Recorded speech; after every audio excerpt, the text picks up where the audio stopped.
Hello मित्रांनो, तुमच्या Marathi Dick चॅनलवर स्वागत आहे।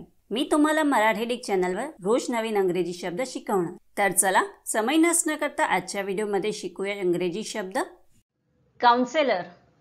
काउन्सिलरचा मराठीत अर्थ सल्लागार, मार्गदर्शक, समुपदेशक, वकील, उपदेश करण्याचे किंवा सल्ला देण्याचे काम करणारा माणूस होत आहे। काउन्सिलरला आपण वाक्यात प्रयोग करून बघूया। पहिला वाक्य आहे you should consult a marriage counsellor.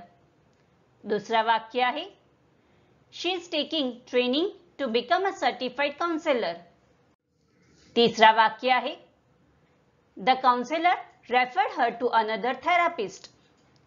चौथा वाक्य आहे have you thought of seeing a counsellor. Friends, व्हिडिओला लाईक, शेअर आणि कमेंट करायला विसरू नका आणि चॅनलला सबस्क्राइब करा। Thank you.